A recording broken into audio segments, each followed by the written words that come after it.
নূরপুর ছিল একটি সুন্দর গ্রাম, যেখানে সকালটা সাধারণত পাখির কিচিরমিচির শব্দে শুরু হতো। সেই গ্রামেরই মোড়ে আরশাদ নিজের ঠেলাগাড়িটা গায়ের জোরে ধাক্কা দিয়ে এগিয়ে নিয়ে যাচ্ছিল। আসুন আসুন, বাঁধাকপি নিয়ে যাও, একদম তাজা বাঁধাকপি। সেই গাড়িতে শুধু বাঁধাকপির স্তূপ রাখা ছিল। সূর্য তখন মাথার ওপরে, আর আরশাদের মুখে চরম হতাশা।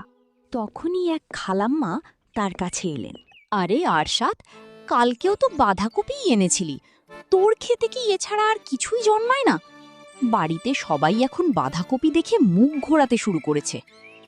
কি করব খালাম্মা, খেতে এবার এই ফসলটাই ভালো হয়েছে, খুব সস্তায় দিচ্ছি, 2 কেজি নিয়ে নাও না। না রে বাবা, তুই বিনামূল্যে দিলেও এখন কেউ খাবে না, নতুন কিছু আনলে বলিস। খালাম্মা গজগজ করতে করতে চলে গেলেন। সবাইকেই এখন নতুন কিছু চাই, কিন্তু নতুন কিছু আনার জন্য টাকা আসবে কোথা থেকে? আজকে যদি এই বাঁধাকপি বিক্রি না হয়, তবে কালকে ঘরের উনুনটাও জ্বলবে না। তখনই তার পুরনো বন্ধু সালমান সেখান দিয়ে যাচ্ছিল। কি হলো আরশাদ, আজও বাঁধাকপির স্তূপ নিয়ে বাড়ি ফিরে যাচ্ছিস নাকি? হ্যাঁ সালমান, কেউ এটা কিনতেই রাজি নয়। সবাই এই বাঁধাকপি খেয়ে খেয়ে হাঁপিয়ে উঠেছে। বুঝতেই পারছি না এই বাঁধাকপিগুলো নিয়ে এখন কি করব। ভাই, তুই শহরে কিছুদিনের জন্য সেই রেস্তোরাঁটায় কাজ করেছিলি না, যেখানে লোকে এই বাঁধাকপি কুচি কুচি করে কেটে গোল গোল বল বানিয়ে তেলের মধ্যে কি একটা চাটনি দিয়ে রান্না করত? ওটার নাম যেন কি ছিল? Copy Manchurian. হ্যাঁ সালমান, ওরা বাঁধাকপি ব্যবহার করত। সালমানের কথাটি আরশাদের মাথায় গেঁথে গেল। সেই সন্ধ্যায় আরশাদ যখন বাড়ি ফিরল, তখন তার মনে একটাই চিন্তা ঘুরপাক হচ্ছিল। সে তার বেঁচে যাওয়া বাঁধাকপিগুলোর মধ্যে থেকে সবচেয়ে ভালোটা বেছে নিল এবং কুচি কুচি করে কাটতে শুরু করল। এই বাঁধাকপিগুলো ফেলে দেওয়ার চেয়ে যদি আমি এদের রূপটাই বদলে দিই, তাহলে হয়তো কাজ হতে পারে। ঘরে মশলাপাতি যা আছে তা দিয়েই শুরু করি। রান্নাঘরে মশলাপাতির সাথে কিছু নতুন পরীক্ষা নিরীক্ষা করতে লাগলো। সুন্দর সুবাস চারদিকে ছড়িয়ে পড়তেই তার প্রতিবেশী করিম চাচা ঘরের ভেতরে এলেন। আরশাদ মিয়া, এটা কিসের এত সুন্দর গন্ধ বেরোচ্ছে? আজ কি কোনো ভোজের আয়োজন চলছে নাকি? আসুন চাচা, ভোজ তো নয়, তবে একটা নতুন চেষ্টা করছি। এই দেখুন, আমি বাঁধাকপির ছোট ছোট বল বানিয়ে ভেজে নিয়েছি। আরে, এগুলো দেখতে তো ভারী চমৎকার লাগছে, গন্ধেই অর্ধেক পেট ভরে যাচ্ছে। হ্যাঁ চাচা, এর নাম কবি মাঞ্চুরিয়ান। গ্রামে এর আগে কেউ এটা দেখেনি। চাটনি আর মশলার এই স্বাদ গ্রামবাসীর কাছে একদম নতুন হবে। নতুন জিনিস লোকে কি খাবে? এখানে তো সবাই ডাল ভাত আর সাধারণ তরকারি খেতে অভ্যস্ত। স্বাদ যদি ভালো হয় চাচা, তবে সবাই খাবে। শুধু দোয়া করুন যেন এটা ঠিক মতো তৈরি হয়ে যায়। কাল সকালে গ্রামের মোড়ে আমি এটারই ঠেলাগাড়ি লাগাবো। তোর সাহস আছে বটে। চল, এটা তৈরি হয়ে গেলে আমাকেও একটু খাইয়ে দেখাস।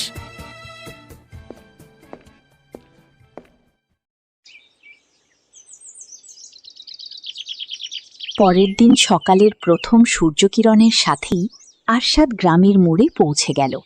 সে তার ঠেলাগাড়ির একদিকে কাটা বাঁধাকপি রাখল, আর অন্যদিকে একটা বড় কড়াইতে গরম গরম মাঞ্চুরিয়ান ফুটছিল। গ্রামের মানুষ যারা প্রতিদিন আরশাদকে বাঁধাকপি বিক্রি করতে দেখত, তারা আজ থমকে দাঁড়িয়ে হাঁ করে দেখতে লাগলো। তখনই গ্রামের হোটেল ব্যবসায়ী জামিল তার ঠেলাগাড়ির কাছে এলো।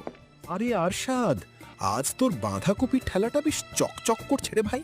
এই কড়াইটাই কি ফুটছে? সকাল সকাল নতুন কোনো তরকারি বানাচ্ছিস নাকি? না জামিল ভাই, এটা সাধারণ তরকারি নয়, এটাকে কপি মাঞ্চুরিয়ান বলে। শহরের খুব নামকরা খাবার। আজ প্রথমবার আমাদের নূরপুর গ্রামে নিয়ে এসেছি। কপি কি যেন বললে? নামটা বড় অদ্ভুত, কিন্তু সুবাসটা ভারী চমৎকার আসছে। এতে কি দিয়েছিস? আমাদের ক্ষেতের সেই তাজা বাঁধাকপি ভাই, শুধু বানানোর কায়দাটা নতুন। এই দেখুন, গ্রেভিটা কেমন ঘন আর লোভনীয় হয়েছে। বাবা আরশাদ, এটা দেখতে তো বেশ নরম লাগছে।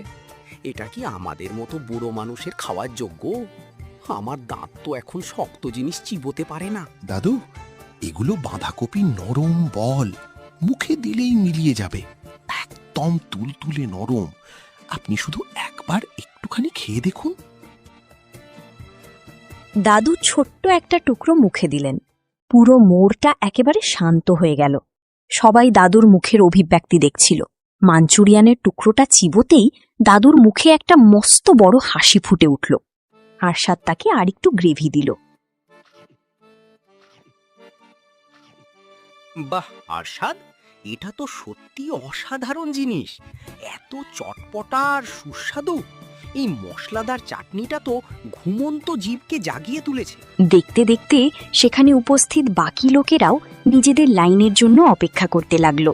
তখনই সেখানে আরশাদের বন্ধু সালমানও চলে আসে। আরশাদ, আমাকেও এক প্লেট দে ভাই। কাল তো তুই খুব চিন্তায় ছিলি, আর আজ এখানে কামাল করে দিলি। এবার জলদি জলদি এর স্বাদ সবাইকে খাইয়ে দে, লোকে অপেক্ষা করছে।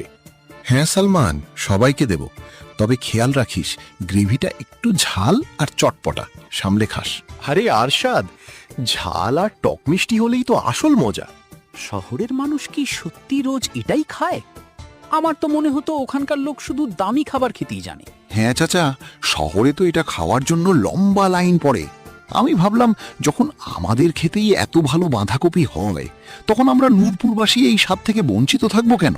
ভাই আরশাদ, তুই তো আমার হোটেলের সামনে জাঁকজমক বাড়িয়ে দিলি।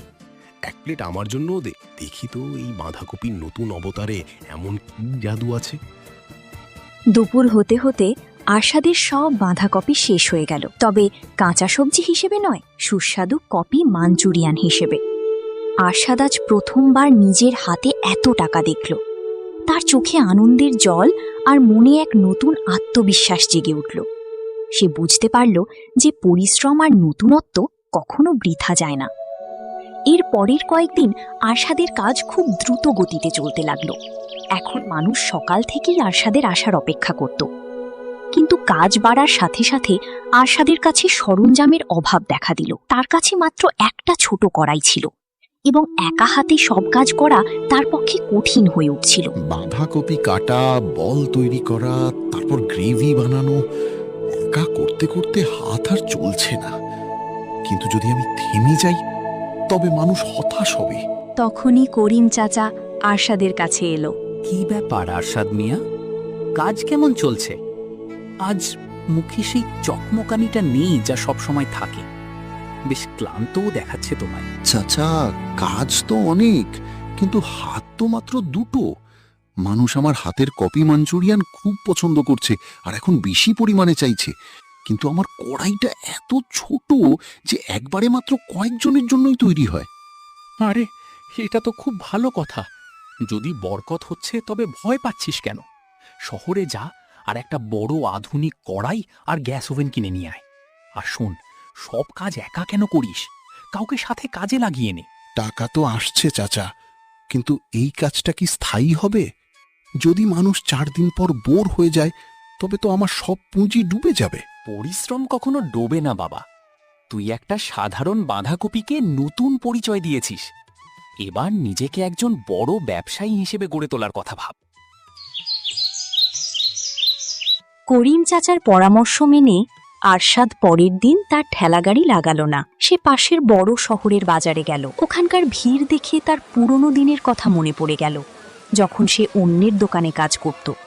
আজ সে নিজের দোকানের জন্য জিনিসপত্র কিনতে এসেছে। আসুন ভাই, কি দেখাবো? হোটেলের জন্য বাসনপত্র চাই নাকি বাড়ির জন্য?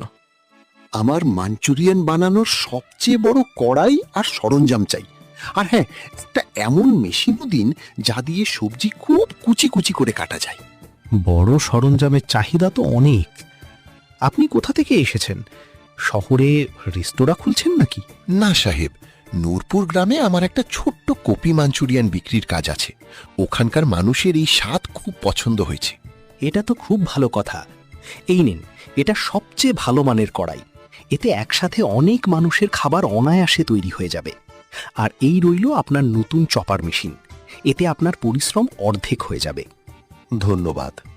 এখন গ্রামে ফিরে আমাকে শুধু খাবার বানাতে হবে না, বরং আমার কাজকে আরো উন্নত করতে হবে। কাল থেকে নূরপুরবাসীকে মাঞ্চুরিয়ান খাওয়ার জন্য আর অপেক্ষা করতে হবে না। আরশাদ যখন নতুন বাসনপত্রের সাথে গ্রামে ফিরল, সে তার জমিতে গেল এবং কিছু বাঁধাকপি নিয়ে বাড়ি ফিরতে লাগল। তখন সন্ধ্যা হয়ে গেছে। সে এখন জানত তার সংগ্রাম এক নতুন উচ্চতায় পৌঁছে গেছে। সে সারা রাত জেগে নতুন পাত্রগুলো পরিষ্কার করল এবং পরের দিনের প্রস্তুতি নিল। পরের দিন সকালে যখন আরশাদ মোড়ে পৌঁছালো, তখন তার ঠেলাগাড়ির দৃশ্যটাই বদলে গিয়েছিল। বড় বড় চকচকে কড়াই আর নতুন সরঞ্জাম সূর্যের আলোয় উজ্জ্বল দেখাচ্ছিল। গ্রামবাসীরা এই নতুন জাঁকজমক দেখার জন্য জমা হয়ে গেল। বাহ ভাই আরশাদ, আজ কি বড় সেটআপ নিয়ে এলি রে! এটা তো দেখতে বেশ আলিশান লাগছে।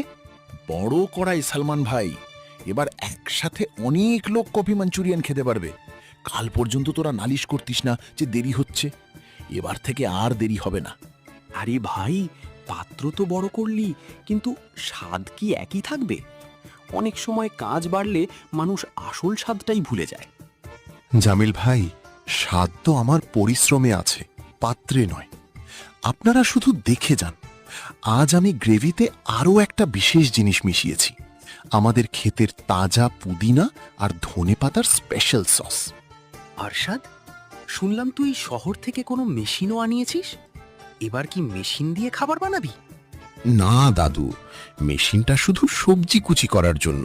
পরিশ্রম তো এখনোই হাত দুটোরই থাকবে। মেশিন শুধু আমার সময় বাঁচাবে, যাতে আমি আপনাদের সবাইকে গরম গরম খাবার খাওয়াতে পারি। সেদিন আরশাদের ঠেলাগাড়িতে এত ভিড় ছিল যে গ্রামের প্রধান রাস্তা জ্যাম হতে শুরু করলো।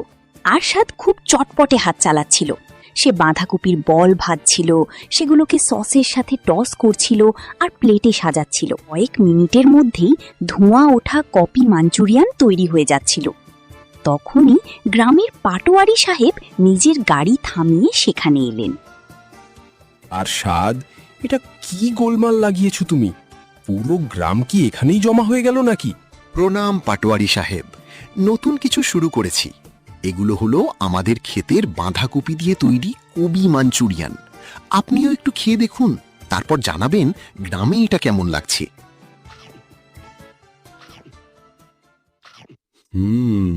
সত্যি, আমি শহরের অনেক বড় রেস্তোরাঁয় মাঞ্চুরিয়ান খেয়েছি, কিন্তু তোমার এই বাঁধাকপির সফটনেস আর এই দেশি চাটনির কম্বিনেশন, এটার কোনো তুলনা নেই। তুমি তো কামাল করে দিয়েছো। ধন্যবাদ সাহেব।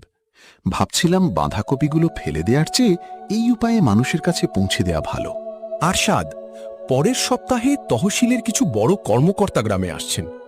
তুমি কি তাদের জন্য এমন কিছুর ব্যবস্থা করতে পারবে? আমি চাই তারা দেখুক আমাদের গ্রামের যুবকেরা কতটা পরিশ্রমী। এটা তো আমার সৌভাগ্য সাহেব।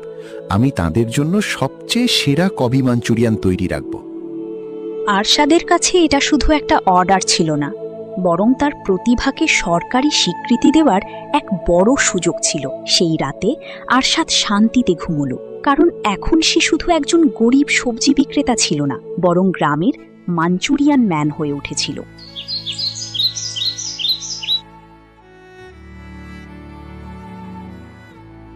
তহসিলের কর্মকর্তারা এলেন। পাটোয়ারি সাহেব গর্বের সাথে আরশাদের ঠেলাগাড়ির দিকে ইশারা করলেন। আরশাদ অত্যন্ত পরিচ্ছন্নতার সাথে কর্মকর্তাদের সামনে গরম গরম কপি মাঞ্চুরিয়ান পরিবেশন করল। পাটোয়ারি সাহেব, এটা তো সত্যিই অসাধারণ। এত হালকা আর এত খাঁটি স্বাদ। ধন্যবাদ সাহেব। এটা সব আমার ক্ষেতের বাঁধাকপির কামাল। আমি এতে কোনো কৃত্রিম ক্ষতিকারক রং বা মশলা দিইনি। আশ্চর্যের বিষয় হলো, গ্রামের পরিবেশে তুমি এত পরিষ্কার পরিচ্ছন্নতা এবং হাইজিনের খেয়াল রেখেছ। তোমার এই পদ্ধতি সত্যিই প্রশংসনীয়। আরশাদ, তুমি কি কখনো শহরে এসে নিজের স্টল লাগাতে চাও? ওখানে তুমি আরো বড় বাজার পাবে। সাহেব, শহরে তো অনেক মানুষ আছে। আমি চাই আমার গ্রামের মানুষ এখানেই ভালো এবং নতুন জিনিস খেতে পাক। আমি এখানেই থেকে আমার কাজকে বড় করতে চাই। খুব ভালো। তোমার এই চিন্তা ভাবনা দেখে ভালো লাগলো। আমরা তোমাকে সাহায্য করব, যাতে তুমি একটা ছোট পাকা দোকান খুলতে পারো। আমাদের এই রকমই পরিশ্রমী যুবকদের প্রয়োজন। কর্মকর্তাদের সাহায্য এবং নিজের কষ্টের উপার্জনে আরশাদ অবশেষে গ্রামের মূল মোড়ে একটা ছোট পাকা দোকান ভাড়া নিল। এখন আর রোদ বৃষ্টিতে ঠেলাগাড়ি নিয়ে দাঁড়ানোর চিন্তা ছিল না। সে তার দোকানের নাম রাখল আরশাদের দেশি জায়গা। দোকানের দেওয়ালে সে ক্ষেত ও গ্রামের সুন্দর সুন্দর ছবি আঁকিয়েছিল। আরে ভাই আরশাদ, এবার তো তুই বড় ব্যবসায়ী হয়ে গেলি। এত সুন্দর দোকান, তাও আবার গ্রামের প্রধান মোড়ে। এবার তো আমাদের বসার জন্য চেয়ারও মিলবে। বড় ব্যবসায়ী নই জামিল ভাই, এটা শুধু আপনাদের ভালোবাসা। দোকান পাকা হয়েছে তো কি হয়েছে, স্বাদ তো আজও এই মাটির সাথেই জুড়ে থাকবে। আসুন, আজ উদ্বোধনের দিনে প্রথম প্লেটটা আপনার নামেই হোক। আরশাদ মিয়া, দেখতে পাচ্ছ, যেখানে তুমি একদিন বাঁধাকপির স্তূপ নিয়ে উদাস হয়ে বসে থাকতে, আজ সেখানে তোমার নামের জয় জয়কার হচ্ছে। আমি বলেছিলাম না, বাঁধাকপিকে পরিচয় তুমিই দিয়েছ। চাচা, এসব আপনার কথারই ফল। এখন আমি ভেবেছি যে গ্রামের আরও 2জন বেকার যুবককে এখানে কাজে রাখব। আমি নিজে তাদের ট্রেনিং দেব, যাতে তারাও স্বাবলম্বী হতে পারে। খুব মহৎ ভাবনা বাবা। উন্নতি সেটাই যা সবাইকে সাথে নিয়ে চলে। সময় বয়ে চলল, আর আরশাদের দোকান এখন শুধু নূরপুরেই নয়, আশেপাশের 10টি গ্রামে বিখ্যাত হয়ে উঠল। লোকে দূর দূরান্ত থেকে তার কপি মাঞ্চুরিয়ান খেতে আসতে লাগল। আরশাদ কখনো তার খাবারের গুণের সাথে আপোষ করেনি। সে আজও প্রতিদিন সকালে নিজের ক্ষেত থেকে তাজা বাঁধাকপি নিজে তুলে আনত। আরশাদ ভাই, আজ তো শহর থেকেও কিছু লোক এসেছিল। বলছিল সোশ্যাল মিডিয়ায় তোর দোকানের খুব চর্চা হচ্ছে। এবার তো তোর শহরেও একটা শাখা খুলে নেওয়া উচিত। সালমান, শহরের চাকচিক্য নিজের জায়গায়, কিন্তু যে শান্তি এই গ্রামের হাওয়া আর আপনজনদের মাঝে কাজ করায় আছে, তা কোথাও নেই। আমার উদ্দেশ্য শুধু টাকা উপার্জন করা ছিল না, বরং আমার পরিশ্রমকে একটা নতুন দিশা দেওয়া ছিল।